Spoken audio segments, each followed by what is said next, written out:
Hello everyone, this is Bobbin Threadbare and welcome back to Weaving Worlds. For today's topic, I've decided to focus on a specific sort of being that one only encounters in speculative fiction: intelligent robots. AI has been making some leaps and bounds in recent years, but we're still nowhere near the threshold of self-awareness, and so we still have no idea how robots or AIs with self-awareness will fit into the real world. That makes them the perfect vehicle for all kinds of allegories and other portrayals, but maybe you don't realize just how many roles a robot can fill. So to get those creative juices flowing, let's have a look at some of their most common applications. Robots as the underclass. I had to start with this one.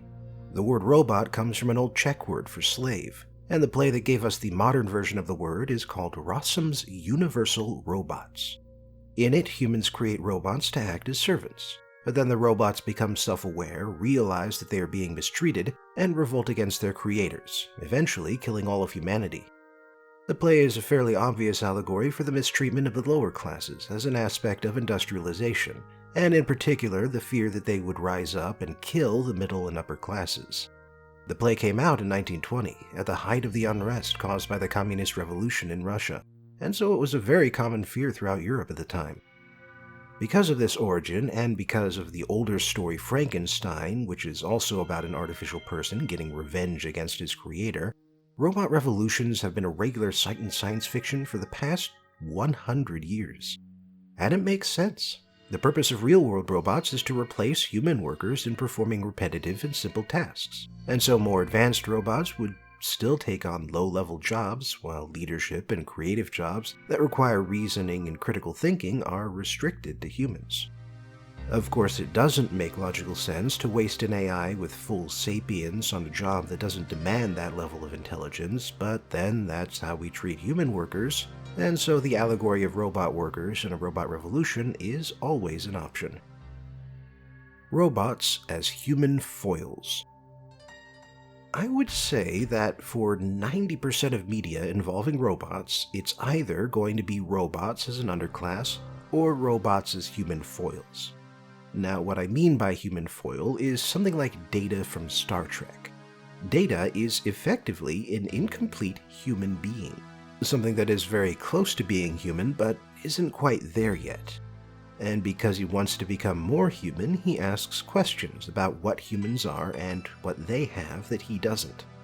This gives the writers a chance to talk about aspects of humanity that people tend to take for granted. And so a robot trying to understand human beings gives humans a chance to understand themselves. And that's what a foil does. It's worth adding, though, that a robot doesn't have to want to become human to make it a good foil for humanity. All it has to be is clueless and curious enough to ask questions that typical humans wouldn't have to ask each other. Robots as more humans. In some settings, being a robot is more of a cosmetic change than anything else. In Futurama, for instance, robots have the same range of emotions and personalities as humans. And while they're all built for a purpose, said purpose is often more silly than practical, and it never really limits what a robot can do with itself. Also, in settings like these, there's usually no real class issue involved. Robots are by and large treated the same as humans, and they occupy every space within society and not just the underclass. Robots as tools. When Isaac Asimov wrote his first robot stories, he had an idea. What if the robots we created did not inevitably rise up and destroy us, but instead behaved like the machines and tools we designed them to be?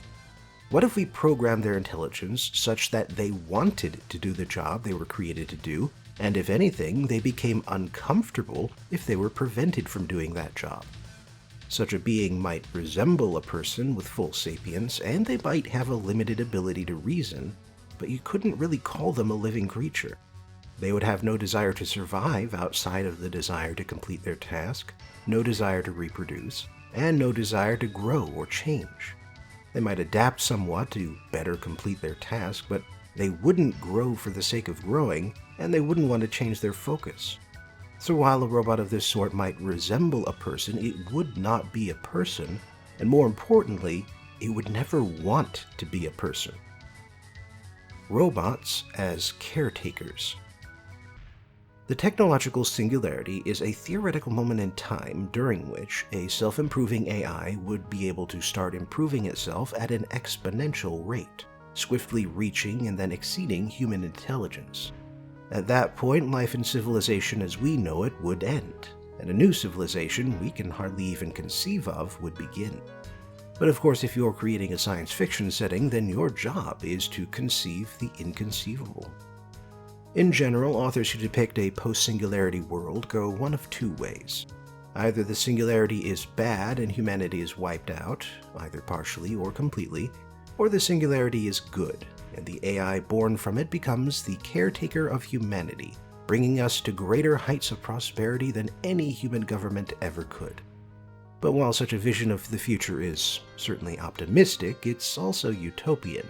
And that's a problem for an author because a utopia, by definition, has no conflict. However, there are ways of bringing conflict into a utopian future without having to make the caretakers secretly evil. Maybe some groups or individuals hate the robotic overlords despite the obvious good they do and are working to tear down the system.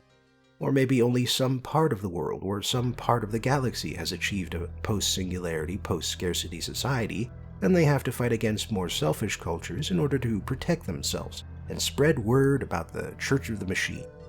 Or maybe the utopian future is too utopian, and it stifles humanity's ability to grow and adapt, and so humans must rise up against the machines to retake control over their own destinies. At this point, the robot allegory has shifted from an oppressed underclass to an overprotective parent. Robots as transhumanism. In some settings, the line between artificial and organic intelligence can get blurred. Perhaps a human brain can be fully backed up on a digital medium and then swapped between any number of cybernetic bodies.